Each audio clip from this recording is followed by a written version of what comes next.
د ستړي د پرېز باندې بعض خلک د قربانۍ متعلق په یو غلط فهمي کې مبتلا دي. یو غلط سوچ ته دی یو غلطه نظریه دي چې اول قرباني دو بیا د عید المیز دی. دغه سوچ غلط دی، دغه نظریه غلطه ده، بلکې اول د عید المیز دی بیا قرباني دو. چې کوم خلک اول قرباني کو بیا د عید المیز کو، رسول الله صلی الله علیه وسلم دغه باره کې ډېر سخت حکم ورکړی دی، فلیعد مکانها اخرى، چې دغه قرباني په ځای د بله قرباني وکړو. نو داسې هغه خلک چې په دا غلط فهمي کې مبتلا دي چې اول قرباني کو بیا د عید المیز کو، د داسې سړي قرباني کله نه قبلیږي.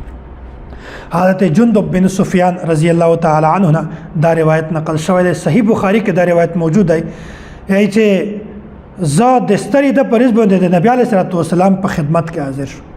بیا نبی علیه الصلاة والسلام دا وفرمیل چې من ذبح قبل الصلاة فلیعد مکانها اخرى، چا چې د ستړي د لمونځ نه مخته قرباني وکړه فلیعد مکانها اخرى، هغه سړی د عید لمونځ نه بعد بله قرباني وکړو. او بیا فرمایي ومن لم یذبح فلیذبح، چا چې په لمونځ نه مخته قرباني نه وي کړې یخته په چار دو چې هغه قرباني په لمونځ نه ورسته وکړو. نو نبی علیه الصلاة والسلام دمره سخت حکم چې ورکړی دی دغه د وجوب په پرېښول باندې دی. که چېرته قرباني واجبه نه وای نبی علیه الصلاة والسلام دمره سخت حکم کله نه ورکوو. نو هغه خلک چې هغه د قرباني د سنت اقرار کو او یا چې قرباني مسنونه ده، قرباني سنت تو نه، قرباني واجب عمل دی. دغه وجه نه نبی علیه الصلاة والسلام چې دوباره د قرباني رو ګرځولې د بل زناور د حلالول حکم ورکړی دی، دغه دا معلومه شوه چې قرباني واجبه ده.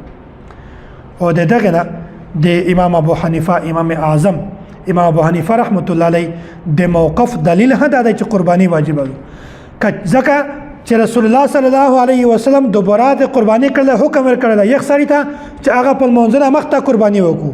که چیرې قرباني واجب عمل نه وای نبی علیه الصلاة والسلام یک کس ته دوباره قرباني کړل کله حکم نه ورکو.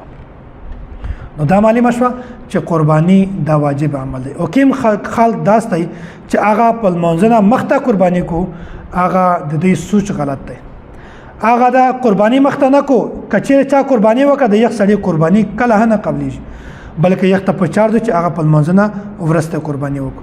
ها یو بله مسله داسې ده چې کوم داسې علاقې دي چې هغه دیهات وي، پاکه د جمیل میز نشي، پاکه د عید المیز نشي، د شهر شرایط پاکه نه موجود، هغه که چېرته په اشراق نه ورسته قرباني وکړو د هغې قرباني قبلیږي.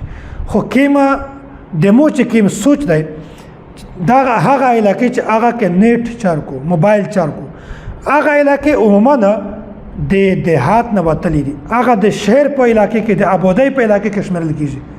چې په یوه علاقه کې نیټ چار کو پاکې د شهر حکم لګېږي، پاکې آبادي جوتای وي، ځکه خو نیټ ورکړی دی، ځکه خو دمره سهولیت ورکړی چې آبادي پکې جوتای دو، پاکې ټول سهولیت موجود دي، پاکې د جمیل منځ شي، پاکې د عید المنځ شي. نو داسې سړی که چېرې په لمونځ نه مخته قرباني وکړو د داسې سړي قرباني کله نه قبلیږي. او که چېرته واقعتا یو دیهات وي پاکې د عید المنځ نشي، پاکې د جمیل منځ نشي، د خپل علاقې عالمونو نه د پوښتنه وکړو چې د میز علاقه دیهات دی که شهر دی. بیا که چېرته په داسې علاقه دیهات وي نو هغه په لمونځ نه مخته قرباني وکړو صحیح ده. او که چېرته په شهر کې حسابېږي، په آبادي کې حسابېږي، هغه اول قرباني وکړو بیا لمونځ وکړو د داسې سړي قرباني کله نه قبلیږي.